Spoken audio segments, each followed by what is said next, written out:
नमस्कार साथियों, आप देख रहे हो बाधांतर अतल न्यूज और मैं रोहित रणवा।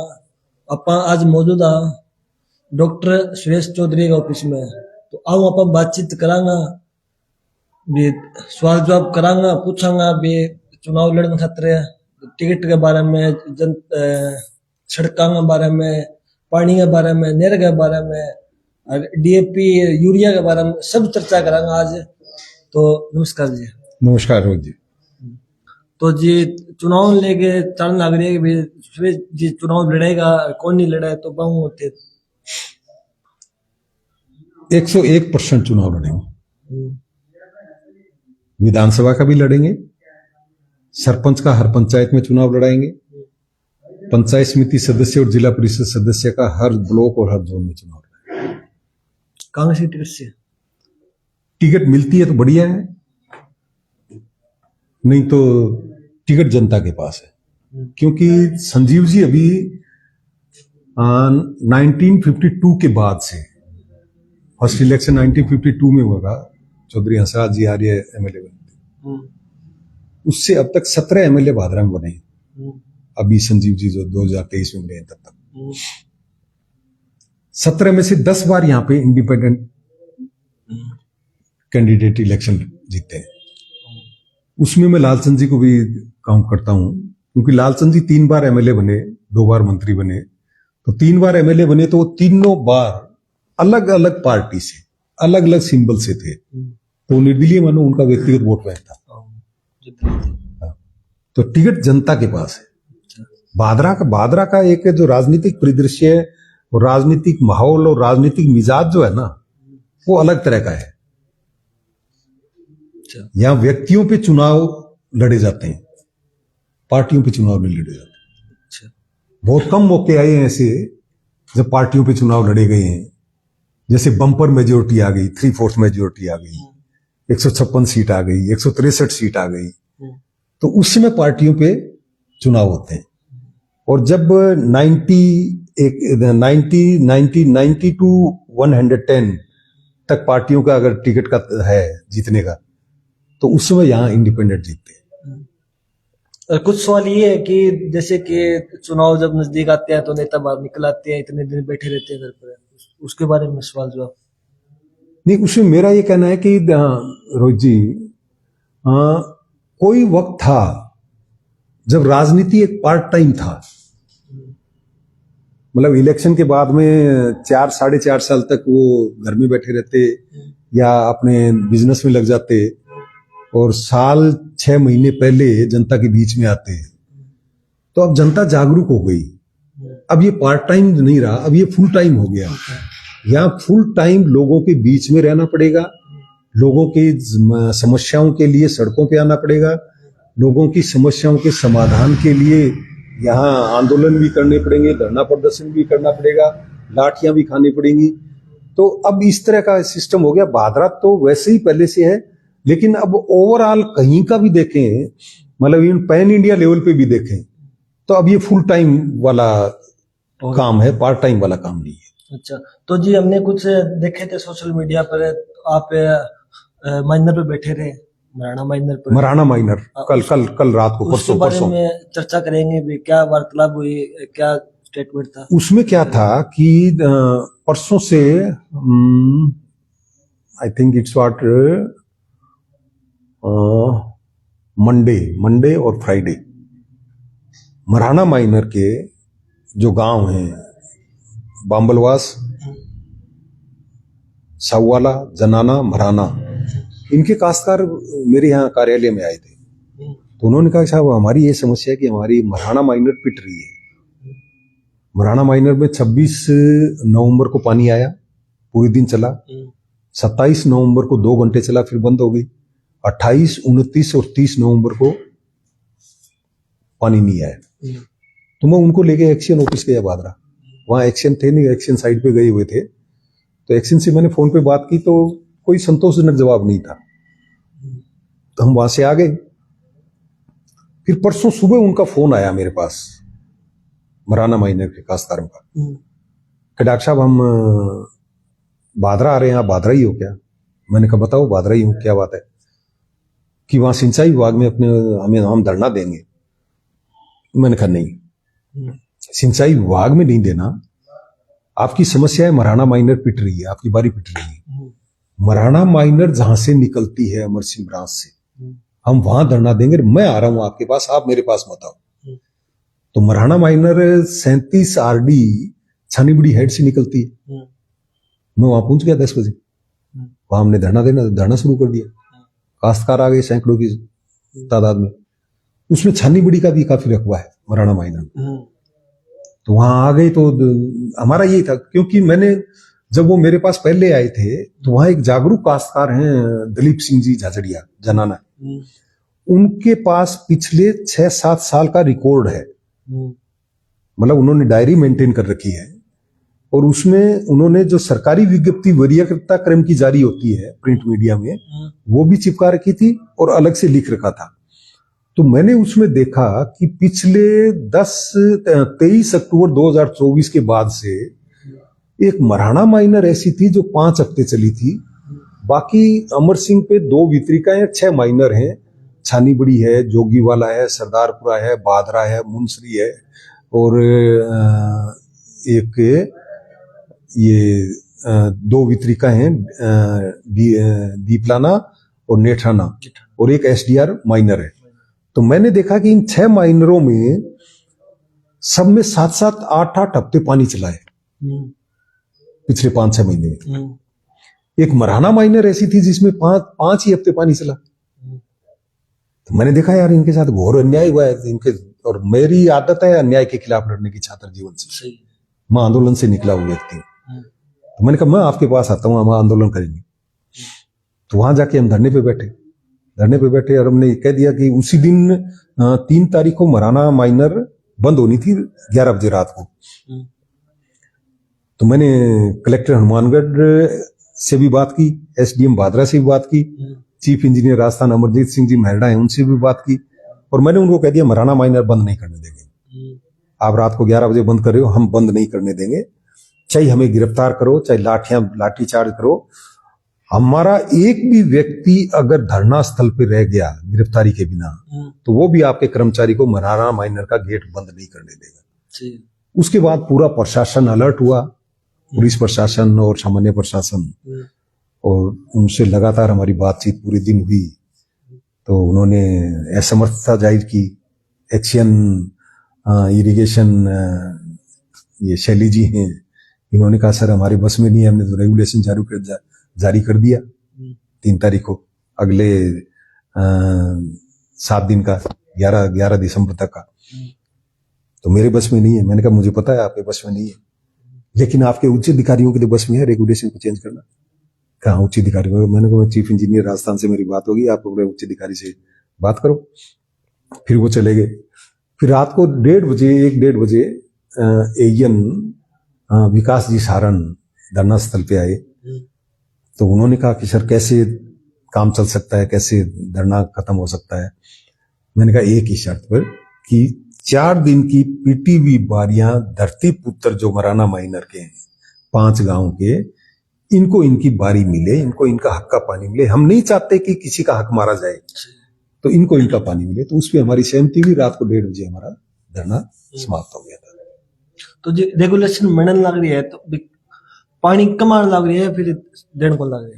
ये सिंचाई विभाग की निष्क्रियता मान लो, लापरवाही मान लो, और यहाँ के जनप्रतिनिधि की संवेदनहीनता मान लो, कुछ भी मान लो। पानी डैम में पूरा है। पंजाब में बाढ़ आ गई, जिसमें जिस डैम से भाखड़ा और सिद्धमुख में पानी आता है वो डैम तो पूरा भरा हुआ है। तो ये तो सिंचाई विभाग के अधिकारियों की लापरवाही और निष्क्रियता है कि वो वहां से पानी पूरा नहीं ले पा रहे। फिर एक वर्जन इनका ये आया कि साहब इसमें सिल्ट भरा हुआ है, पूरा पानी हम लेंगे। 355 क्यूसेक है अमर सिंह का CP5 है। पूरा पानी लेंगे तो हम नहर के टूटने की आशंका है। तब मैंने पता किया तो उस पे ये तो 355 क्यूसेक की क्षमता की नहर है, इसमें 500-550 क्यूसेक तक पानी हुआ है, तब भी नहर नहीं टूटी थी। तो ये पानी ले नहीं रहे। अच्छा, और टूटने का कारण है भी सफाई को नहीं हुई, सफाई भी कारण है भी टूटने गला नहीं टूटी तो सफाई हो जाए तो पानी आगे बढ़ इसके लिए काश्तकार दोषी नहीं है ना, इसके लिए भी तो सिंचाई विभाग दोषी है, उनको टाइम पे करानी चाहिए। मतलब एक काश्तकार ऐसा मैं तो कहता हूं कि गजब की सहन शक्ति है काश्तकार में। मतलब काश्तकार की जगह कोई व्यापारी कोई बिजनेसमैन हो ना तो वो कभी का सुसाइड कर ले। मतलब काश्तकार इतना नुकसान सहन कर लेता है, आगे वाली फसल के लिए उम्मीद कर लेता है। ये तो है। तो जे इब अमर सिंह ब्रांच की थी बात इब सिद्धमुख ब्रांच में पानी नहीं जा रहा है मौके का। फिर वही बात, प्रबंधन की कमी, जनप्रतिनिधि की संवेदनहीनता, प्रशासन की लापरवाही। हमें मौका मिला था 2003 से 8 तक भादरा की नुमाइंदगी करने का। उस समय भी सिद्धमुख में इतना ही पानी आता था, रादर इससे कम आता था। मतलब राजस्थान के इतिहास में पहला मौका था 2003 से लेकर 2008 तक का कि उसमें हमने भाईचारे की बाराबंदी लागू करके पानी की पर्चियां बंटवाई थी काश्तकारों को कि दिनेश प्रताप सिंह जी आपका पानी की बारी इतने बज के इतने मिनट से है और रोहित रणवा जी आप इतने बज के इतने मिनट पे दिनेश प्रताप सिंह जी से अपनी पानी की बारी लो। पानी तो वही आ रहा है, प्रबंधन की कमी है। कल मराना से मेरे पास फोन आया, बोले कि हमने प्रशासन को अवगत भी कराया, एसडी को ज्ञापन भी दिया, जो पर्चियां बट शाम को बारी है पर्चियां अभी तक नहीं बटी है। बिल्कुल बिल्कुल बहुत परेशान थे। और मैं तो जो कहता हूं जो जैसा मुझे काश्तकारों ने बताया, मराना माइनर के काश्तकारों ने, मतलब मराना माइनर पिटने का कारण राजनीति थी पिछले 6-7 साल में। पिछला जो जनप्रतिनिधि था उसने तो ये कहा कि मेरे दोनों ब्लॉक तुमने हरवा दिए, मतलब जनाना ब्लॉक और मराना ब्लॉक, तो तुम्हें मतलब तुम्हारे हिसाब से निपटेंगे। और वर्तमान जनप्रतिनिधि जब चुनाव के दौरान गए, जैसा मुझे उनके मराना माइनर के काश्तकारों ने बताया, तो उनसे उन्होंने मांग की कि साहब हमारी बारियां पिट रही हैं, मराना माइनर के साथ अन्याय हो रहा है और आज से नहीं पिछले 4 साल से हो रहा है, तो आप हमारा समस्या का समाधान करो। कि मुझे एमएलए बना दो, मैं कर दूंगा। एमएलए बनने के बाद 6 महीने बाद वो गए मराना माइनर के काश्तकार, तो जैसा वो बता रहे थे काश्तकार, उन्होंने मतलब लाइव आके बताया था कि हम वर्तमान जनप्रतिनिधि के पास गए तो उन्होंने कहा यार 60 वोटों से जिताया आपने और पिछले ने आपको इतना ज्यादा प्रताड़ित किया, पिछले जनप्रतिनिधि ने, उसके बावजूद ही 60 वोटों से 4 गांव से जितवाया, तो मतलब काय का पानी है। तो ये राजनीति की भेंट चढ़ा हुआ है। मेरा ये मानना है एज ए जनप्रतिनिधि कोई भी हो, तो उनका दायित्व बनता है, उनका कर्तव्य बनता है कि वोट कोई दे या न दे, वोट कोई कम दे या ज्यादा दे, जीतने के बाद वो पूरे विधानसभा क्षेत्र का जनप्रतिनिधि है, पूरे विधानसभा क्षेत्र का विधायक है। उनको जो भी पीड़ित है, चाहे वो काश्तकार है, चाहे वो मजदूर है, चाहे वो नौजवान है, चाहे कोई और भी जरूरतमंद व्यक्ति है, भले ही उसने वोट दिया है या नहीं दिया है, अगर उसके साथ अन्याय हो रहा है तो उनके पक्ष में उनको मदद करनी चाहिए, संवेदनशीलता दिखानी चाहिए। दूसरी बात यह है कि अब अनाज मंडी में धरना चल रहा है मूंगों को लेकर, तो उसके बारे में कुछ सुनाई दो। मैं जाके आया था अनाज मंडी में, तो मैंने देखा वहां पे काश्तकारों से भी बात की, उपखंड अधिकारी से बात की, कृषि विभाग के अधिकारियों से बात की, कृषि उपज मंडी समिति के अधिकारियों से बात की।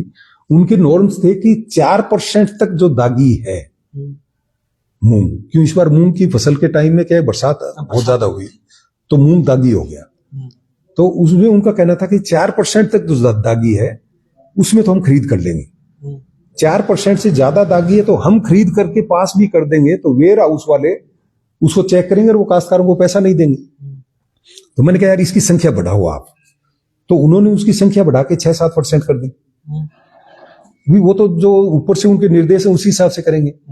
और अब जो धरने पे बैठे हैं वो नाटक कर रहे हैं, नौटंकी कर रहे हैं। वो कह रहे हैं कि हम एक एक दाना तुलवाएंगे, एक एक दाना किसी हालत में नहीं तुल सकता। देखो जो खराब दाना है, आप भी काश्तकार के बेटे हो, दिनेश प्रताप सिंह जी काश्तकार के बेटे हैं, मैं भी काश्तकार का बेटा हूं।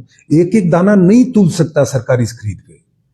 जो एमएसपी है, मिनिमम सपोर्टिव प्राइस है, न्यूनतम समर्थन मूल्य है, उस पे एक एक दाना नहीं तुल सकता। उसमें जो खराब है उसकी ग्रेडिंग करनी पड़ेगी। फिर मैंने उपखंड अधिकारी बागरे जी से बात की। मैंने कहा एसडीएम साहब, ये जो ग्रेडिंग मशीन है ये कसर ये कल तक तैयार हो जाएगी। दूसरी दिन ग्रेडिंग मशीन तैयार हो गई। अब काश्तकारों को बरगला रहे हैं अपनी राजनीति करने के लिए। ग्रेडिंग मशीन कृषि उपज मंडी समिति में अनाज मंडी में तैयार है। ग्रेडिंग करके जो अच्छा दाना है, मतलब 6-7% तक का जो दागी है, उसको लेने के लिए तैयार है सरकारी खरीद पे। लेकिन ये करा रहे हैं कि बरगला रहे हैं किसानों को। और किसान, मतलब मैं तो नहीं कहता कि किसान इसमें सारे सहमत हैं, क्योंकि किसान भी समझदार है। किसानों को भी पता है कि जो खराब दाना है वो तो नहीं तुल सकता। तो इनके जो लोग हैं जो हल्ला मचा रहे हैं, वो लोग इसका कर रहे हैं। मैं भी चाहता हूं कि सरकारी खरीद पे, सरकारी मूल्य पे मूंग की खरीद हो, लेकिन ग्रेडिंग के बाद। ग्रेडिंग अब हमारे गांव से भी 2-3 मुंसरी गांव से भी मैं कल अनाज मंडी में गया हुआ था, तो कोई तो ग्रेडिंग कराने के लिए निनार जाता है, कोई सिकोड़ी जाता है। कल की बात है, कल वहां में हमारा मित्र भी गया था लाइव चलाने, तो वहां दो तो किसान बोल रहे थे कि हमारी बिक गई है, मुंह तुलाई हो गया। दो बोल रहे हैं कि अभी तक नहीं हुआ है, सुबह आके बैठे थे, औरों की हो रही है, हमारा तुरते नंबर नहीं आया है। इसमें क्या होता है, जैसा मुझे जानकारी मिली थी, ये एक निश्चित संख्या में काश्तकारों को इन्फॉर्म करते हैं, सूचना देते हैं भी कल आपकी मूंग की तुलाई की टोकन करते हैं, कल आपकी मूंग की तुलाई हो जाएगी। वहां अनाज मंडी में ग्रेडिंग मशीन है, उस ग्रेडिंग मशीन में ग्रेडिंग करवा के उसकी मूंग की तुलाई कर रहे हैं, और जो काश्तकार करवाना चाहते हैं उनकी हो भी रही है। दूसरी बात यह है कि बीमा को लेकर 12 तहसील में 2021 का, उसके बाद में बीमा अभी तक आया नहीं है। 2023 में कुछ आई थी और 2024 की कुछ आई थी, उसके बाद में बीमा नहीं आया। जो बीमा के नाम पे, बहुत बढ़िया सवाल किया आपने, जो बीमा के नाम पे राजनीति कर रहे हैं, या जिसने बीमा के नाम पे राजनीति की, या जिसने बीमा के नाम पे राजनीति करके काश्तकारों को बरगला के जो विधायक बन गए, एक बहुत बड़ा फ्रॉड हुआ है बादरा में 2020 का।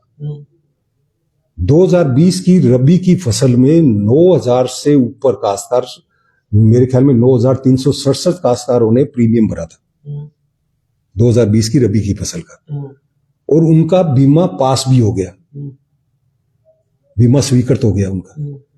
लेकिन कुछ काश्तकारों ने उसमें क्या है कि डबल ट्रिपल बीमा करा लिया, तो 12-13 काश्तकार, 10-15 काश्तकारों के खिलाफ एफआईआर भी हुई थी और उनको जेल में भी जाना पड़ा था।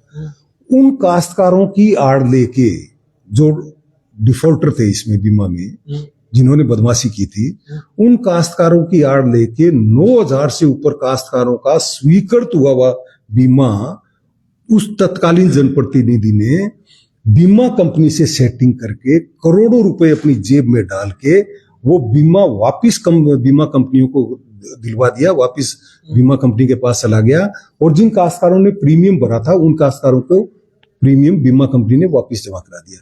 ये बहुत बड़ा फ्रॉड था तो उस बीमा के नाम पे। और मैं पीछे जयपुर गया था, तो किरोड़ी लाल जी मीणा कृषि मंत्री है, माननीय किरोड़ी लाल जी मीणा, बड़े संवेदनशील व्यक्ति हैं। मैं करीब 2500 जो पॉलिसीज थी और जो सिंगल पॉलिसी थी उनकी लिस्ट दे के आया था। उन्होंने बीमा कंपनी के अधिकारियों को बुलाया, कृषि विभाग के अधिकारियों को बुलाया और उनको कहा कि इनकी जांच करो। अगर वो जांच अगर सही तरीके से होगी, मैं पुनः एक बार माननीय कृषि मंत्री जी से मिलूंगा अभी जयपुर जाके, और उनसे कहूंगा इसमें दूध का दूध पानी का पानी कर दो। मतलब वो अगर फ्रॉड सामने आ गया तो उस समय का जो जनप्रतिनिधि रहा है, जो आज बीमा की बात कर रहा है, जो किसान हितैषी की होने की बात कर रहा है, गांव में मीटिंग नहीं कर पाएगा, गांव में जा नहीं पाएगा। इतना बड़ा फ्रॉड किया है उसने काश्तकारों के साथ। मैं आपकी एक बात पीछे की बात उठा के लाता हूँ मैं, कि बजरंग साहनी ने जो धरना लगाए थे बीमे के नाम पर, पॉलिसी आई भी थी, नई भी आई थी, उसके बारे में आपके थोड़ा दो विचार रखिए कि वो सही थे। वो अभी वो बजरंग साहनी जी गायब है, मतलब अब बीजेपी के खम्भे में जाके बैठ गए हैं, तो क्या उनको उस टाइम किसान थे तो अब किसान नहीं है? मैंने कहा ना कि बजरंग जी जिस तरह से कर रहे हैं ना राजनीति, वो पार्ट टाइम है। वो पार्ट टाइम वाला जमाना नहीं रहा दिनेश जी, अब ये फुल टाइम वाला है। अब बजरंग जी तो 6 महीने पहले आते हैं, उसमें बात करते हैं, मांग वाजिब थी उनकी, मैं ये नहीं कह रहा, जो सही है उसको सही बोलेंगे, मांग वाजिब थी, लेकिन उसके लिए 6 महीने लड़ने से काम नहीं चलता, उसके लिए फुल टाइम लड़ना पड़ेगा, सड़कों पे आना पड़ेगा। एक और राजनीति हो रही है भादरा के अंदर, जैसे कि पीछे विधायक थे कॉमरेड बलवंत, उसके राज में कुछ गलत हुआ किसानों के साथ में, कुछ सही हुआ, तो वो नोट हो गई कापी में। ये मौजूदा विधायक जी संजीव बेनीवाल, उनके कार्यकाल में कुछ किसानों के साथ होता है तो वो पीछे वाला मुद्दा, जैसे आपके राजनीति में ऐसा हुआ था, ऐसे कर आज राजनीति चल रही है, उसके बारे में आपके 2 विचार। मैं आपको फिर कहता हूं कि जनप्रतिनिधि कोई बन गया ना, तो उनको संवेदनशीलता से काम करना चाहिए, उनको संवेदनहीन नहीं होना चाहिए। दूसरा, भादरा में पिछले 6 साल से रंजिश की राजनीति चल रही है। ज्ञान सिंह जी भी एमएलए रहे, लालचंद जी भी एमएलए रहे, हरदत्त सिंह जी भी एमएलए रहे, दयाराम जी भी एमएलए रहे, हंसराज जी भी एमएलए रहे, हम भी एमएलए रहे, जयदीप जी डूडी भी एमएलए रहे। कभी भी रंजिश की राजनीति नहीं होती थी, और पिछले 6 साल से ये हो रहा है कि दिनेश जी ने वोट नहीं दिया, रड़क निकालो, रोहित जी ने वोट नहीं दिया, इसकी रड़क निकालो। चुनाव हो गए, बात खत्म, रात गई बात गई। किसने वोट दिया किसने नहीं दिया, आप अगर जीत गए तो आप पूरे विधानसभा क्षेत्र के जनप्रतिनिधि हो, आपको सबके जायज काम करने चाहिए। बिल्कुल। ये 6 साल से ये भादरा में नई परंपरा पड़ी है, और इससे आम जन बड़ा परेशान है, आम जन बड़ा पीड़ित है, आम जन बड़ा अपने आप को उपेक्षित और वंचित महसूस कर रहा है। जैसे कुछ 14-92 गांवों की नहरें जब पास हो गई, बहुत बड़ा धोखा हुआ था। ये 2 दर्जन से ऊपर गांव है, और अपने जब यहाँ की नुमाइंदगी करने का मौका मिला था, तो मैं 2004 के बजट सत्र से ये मांग लगातार उठा रहा था कि जो 13 गांव भादरा के, 9 गांव नोहर के और 2 गांव तारानगर तहसील के, उन 13 गांवों में भादरा वालों में एक गैर आबाद गांव कीकरा वाली था, जो अभी वहां आबादी नहीं है, कुंजी के पास में, कुंजी सावा के बीच में। तो हमने उस समय मांग की थी कि आप एक काम करो, इनकी संभावना रिपोर्ट तैयार कराओ, फिजिबिलिटी रिपोर्ट तैयार करवाओ, क्योंकि ये गांव सिंचित हो सकते हैं या नहीं हो सकते। तो उसमें तत्कालीन सिंचाई मंत्री थे माननीय सावलाल जी, तो उन्होंने मेरी उस मांग पे संभावना रिपोर्ट तैयार कराने के आदेश 2008 बजट सत्र में किए थे, और 2008 में जून जुलाई में वो रिपोर्ट आई थी। कुलदीप बिश्नोई जी बड़े संवेदनशील अभियंता थे सिंचाई विभाग के, उन्होंने वो रिपोर्ट तैयार की थी, और उन्होंने उस रिपोर्ट में बिल्कुल एक एक बिंदु पे उसमें चर्चा की। वो रिपोर्ट मेरे पास आज भी पड़ी है। एक एक बिंदु पे चर्चा करते हुए उन्होंने कहा कि ये जो सैंडविच बना है, ये 24 गांव का area, Bhakra canal, Bhakra irrigation system, Siddhmukh irrigation system और इंदिरा गांधी नहर सिंचाई परियोजना सिस्टम के बीच में जो ये सैंडविच बन गया, इसको सिंचाई से वंचित होने का कारण नौर भादरा में मजबूत राजनीतिक नेतृत्व का अभाव रहा है। ये उस रिपोर्ट में मेंशन किया गया है, और उन्होंने उसमें साफ साफ कहा कि ये 24 गांव जो सिंचाई से वंचित हैं, न इंदिरा गांधी नहर से सिंचित हो रहे हैं, न सिद्धमुख नौर सिंचाई प्रणाली से सिंचित हो रहे हैं, ये सिंचित हो सकते हैं चौधरी कुंभाराम आर्य लिफ्ट कैनाल से।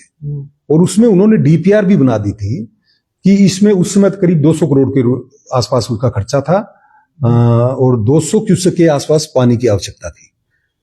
तो सिंचित हो सकते थे वो चौधरी कुंभाराम आर्य लिफ्ट कैनाल से। संभावना रिपोर्ट तैयार होगी, वो मुद्दा जो मरा हुआ था वो जिंदा हो गया। उसके बाद में कभी भी पिछले जो कार्यकाल में ये जो नाटक किया गया उस जनप्रतिनिधि द्वारा, मुंदड़िया बड़ा में ढोल नगाड़े बजाए और डीजे बजाए, मालाएं पहनी, गुलाल लगाए और आधारशिला रख दी, और बरगला के झूठ बोल के मुख्यमंत्री जी से भी आधारशिला रखवा दी, लोकार्पण करवा दिया, शिलान्यास करवा दिया कि 100 करोड़ रुपए मंजूर हो गए, ये इन गांवों को सिंचित करने के लिए नहर बनेगी। आज तक वहां एक ईंट नहीं लगी, आज तक वहां 1 रुपया नहीं लगा। वो 100 करोड़ की बात कर रहे थे।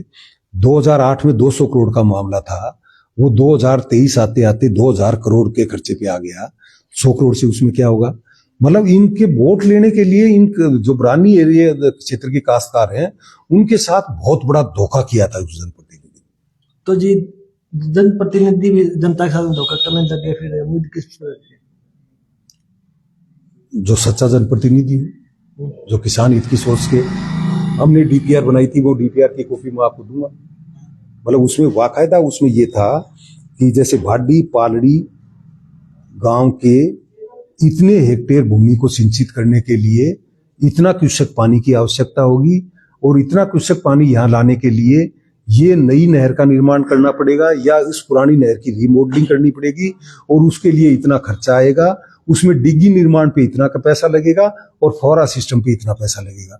डिटेल प्रोजेक्ट रिपोर्ट जो उस समय तैयार हुई थी वही हुई है, उसके बाद कोई रिपोर्ट तैयार नहीं हुई। हाँ, उस समय नौर के 2009 में बजट स्तर में नौर के जनप्रतिनिधि थे मटोरिया जी, उन्होंने विधानसभा में ये मांग की थी कि जो पीछे जो संभावना रिपोर्ट तैयार हुई थी इन वंचित गांव को सिंचित करने के लिए, क्या सरकार की मंशा उनको सिंचित करने की है तो कब तक, नहीं है तो क्यों?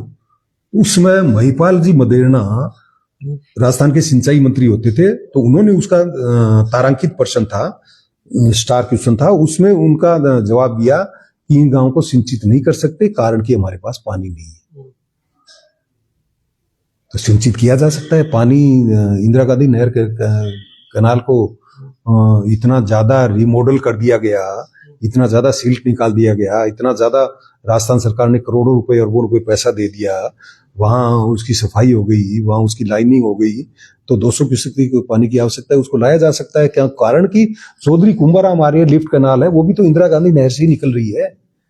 और जो कुलदीप बिश्नोई जी ने जो रिपोर्ट तैयार की थी वो भी यही की थी कि इन गांवों को चौधरी कुंभाराम आर्य लिफ्ट कनाल से सिंचित किया जा सकता है। तो वहां से लिफ्ट करके पानी देना है तो वो तो कहीं दे सकते हैं।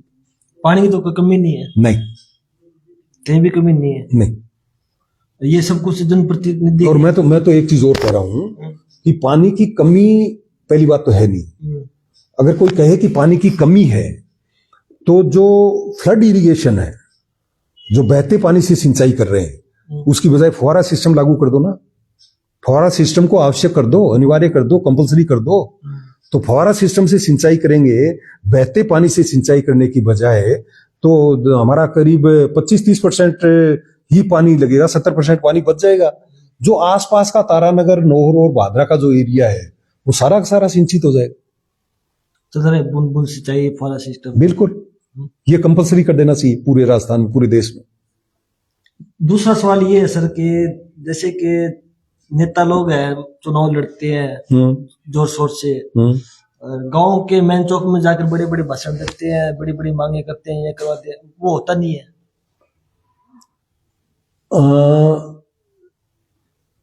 पहली बात तो इस तरह के वायदे करने भी नहीं चाहिए जो हो नहीं सकते, और जो वायदे कर दिए उनको पूरा करना जनप्रतिनिधि का नैतिक दायित्व होता है। उन वायदों को पूरा करना चाहिए। जनता देख रही है, आप और कुछ क्या कहना चाहोगे?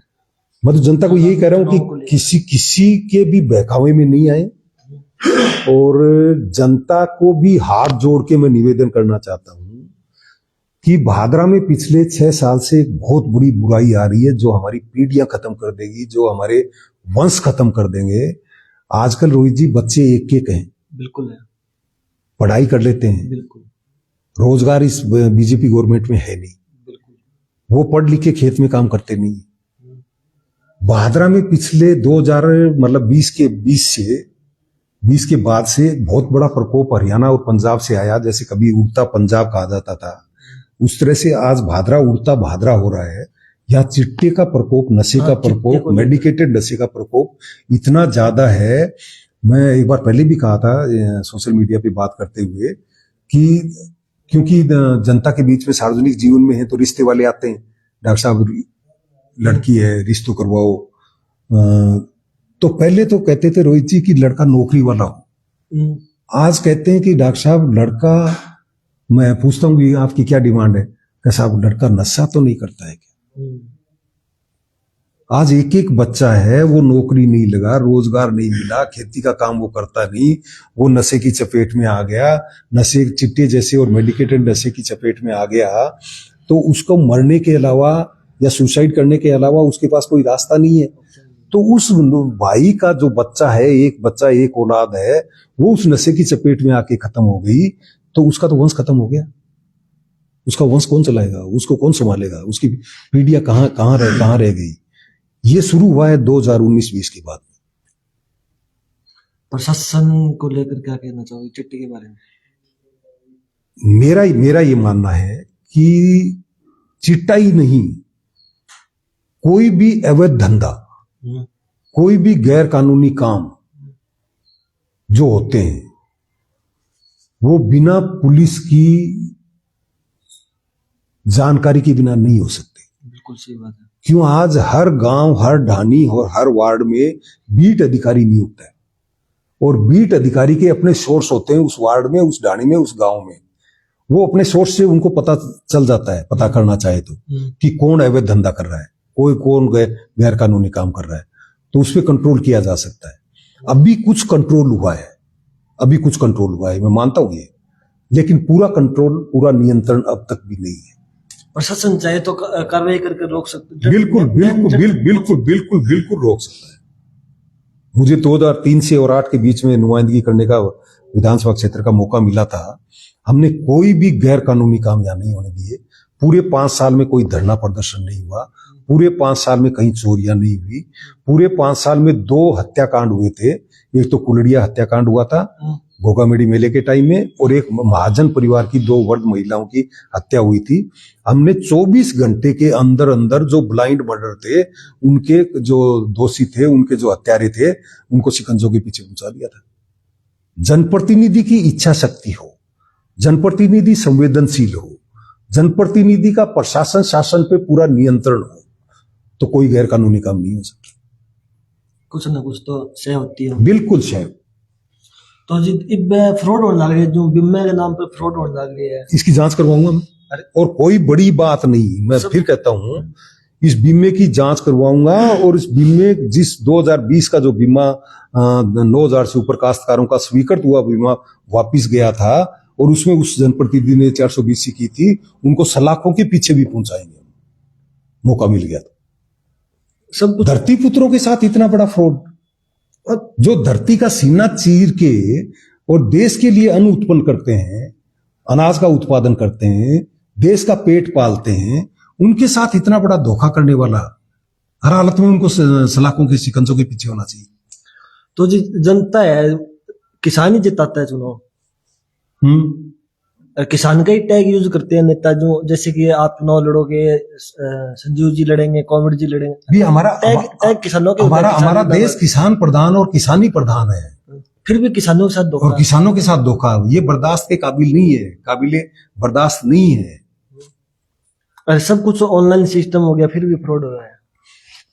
किसानों के नाम पे किसान भवन बना दिया, करोड़ों रुपए की जमीन पे। 1952 से लेके संजीव जी बेनीवाल तक हम 17 विधायक रह चुके हैं।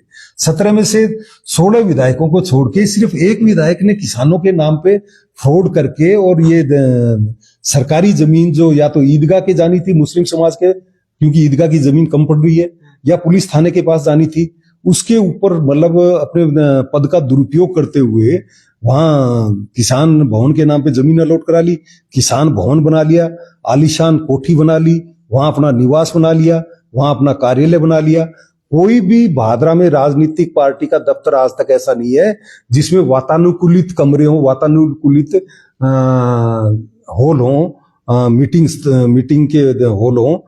एक मात्र यही, जो आदमी ये कहता था कि मेरे पास तो गेहूं भी मांग के काम चलाता था, जो आदमी के पास गाड़ी 2019-20 तक ये हालत थी कि 7th 8th हैंड बोलेरो गाड़ी होती थी, और उसमें भी डीजल, जैसे आपके रतनपुरा से चला निनान जाना था तो रतनपुरा वाले काश्तकारों से डीजल डलवा के जाता था। आज 6ठे महीने वो फॉर्च्यूनर चेंज करता है, आज वो घर में 4-4 गाड़ियां रखता है, आज वो वातानुकूलित ऑफिस में बैठ के काम करता है। और कोई 17 में से 16 विधायकों ने आज तक किसी सरकारी जमीन पे कब्जा नहीं किया इस तरह से। और फिर कहते हैं हम मजदूर हितैषी हैं, फिर कहते हैं हम किसान हितैषी हैं, फिर कहते हैं हम तो मजदूर के घर पे पैदा हुए हैं। किसानों से गेहूं इकट्ठी करके, आज सुबह मेरे पास एक आप आए उससे पहले एक काश्तकार आया हुआ था, कहा जी घराली नाराज होगी, एक कट्टो कणक चकली के मार गिरे, और वह कणक जा खटा है आपकी डेयरी। किसान भवन में खाना बनता है, किसान भवन में किसान इकट्ठा होकर अगर खाना खाते हैं तो बता दो, आप देख के बता देना मेरे को। सर एक सवाल ये है कि जैसे कि पार्टियां होती है वो चंदे पे चलती है। देखो चुनाव चंदे से लड़े जाते हैं, चुनाव कभी घर से नहीं लड़ सकता कोई, चाहे सरपंच का चुनाव हो, चाहे एमएलए का चुनाव हो, चाहे एमपी का चुनाव हो, उसमें पार्टियां भी हमें फंड देती है, पार्टी टिकट अगर मिलती है तो, और पार्टी टिकट मिलती है या नहीं मिलती है तो भी कार्यकर्ता मिलके हमें आर्थिक सहयोग करते हैं, वो कोई बुरी बात नहीं है। ये चल रहा है 2-3 दिन हो गए, जैसे कि कल या परसों प्रोग्राम था निठाड़ा में, मेरे कोई बता रहा था कि एक आदमी कह रहा था कि 10-10 हजार रुपए दिन के लगते हैं, ये नौर भी जाते हैं, भादरा भी जाते हैं, हनुमानगढ़ भी जाते हैं, चूरू भी जाते हैं, जयपुर भी जाते हैं, इनको मजबूत करो। यार इनको कितना मजबूत करोगे, वो मजबूत तो कर दिया, करोड़ों रुपए की जमीन पे कब्जा करवा दिया। और कुछ सवाल प्रश्न? नहीं, आपका यही है कि मैं तो आपको ये कहता हूं कि मेरी अगर कोई बुराई है, बुराई तो सर ये, अगर मेरी में कोई गलती है, अगर मेरी कोई शिकायत है तो वो सवाल भी मेरे से पूछो आप, क्योंकि मैं भी बेसिकली शुरुआत में मैं पत्रकारिता से निकला हुआ हूं। मैं जब दुर्लभ जी में मेरा एमएस कर रहा था ऑर्थोपेडिक्स में, तो एक सरकारी एजेंसी होती थी यूनिवार्ता, आज भी है, यूएनआई बोलते हैं उसको, मैं उसमें 2 घंटे बैठ के खबरें लिखता था। तो पत्रकार को निष्पक्ष होना चाहिए। मैंने भादरा में देखा है कि 2-3 पत्रकार ऐसे हैं जो पत्रकार नहीं कह के पत्तल चाट कह सकते हैं, वो सिर्फ एक ही एक का दिखाते हैं। हाँ टैग मिल गया, जैसे सुरेश चौधरी जी का है। हाँ, जैसे आप अगर मेरा दिखाएंगे तो ये आएगा कि रोहित रणवा तो सुरेश चौधरी का पत्तल चाट है। तो मैं ये नहीं चाहता। मेरी कोई कमी है तो वो भी आप जनता के सामने लाओ, किसी दूसरे जनप्रतिनिधि की कोई कमी है तो वो भी जनता के सामने लाओ। पीठ पत्रकारिता नहीं होनी चाहिए, मैं इस पक्ष का हूं। तो जी इब आगे चुनाव होना लग रही है, तो क्या उम्मीद रखा गई जनता भी सारा वर्ग थे लिखड़ा? मैं तो भादरा में एक नई राजनीतिक परंपरा डाली थी। मैं जब 1993 में कांग्रेस की टिकट लेके आया, उस समय मैं राजस्थान में सबसे कम उम्र का उम्मीदवार था पूरे राजस्थान में। तो उसमें भादरा में यह था कि ज्ञान सिंह जी और लालचंद जी के अलावा तीसरा कोई चुनाव नहीं लड़ सकता। तो वो एक तरह से स्थापित सत्य था, उसको मैंने तोड़ा। उसके बाद 1993 में मैं जब इलेक्शन हार गया तो लोगों ने कहा कि लालचंद जी और ज्ञान सिंह जी तीसरे को जीतने नहीं देंगे। तो 1998 में संजीव जी बेनीवाल को टिकट मिल गई। मैंने विरोध नहीं किया। मैंने कहा ये जो स्थापित सत्य है दूसरा कि ये इसको जीतने नहीं देंगे तीसरे को, मैंने कहा इस बार संजीव बेनीवाल को जितवाएंगे। तो उसमें लालचंद जी रात को 2-2:30 बजे, मेरे पिताजी के अच्छे दोस्त थे लालचंद जी, पिताजी के साथ मेरे इसी घर पे आए। तो रात को 2-2:30 बजे पिताजी ने गेट खुलवाया। तो मैंने कहा पिताजी रात को इस समय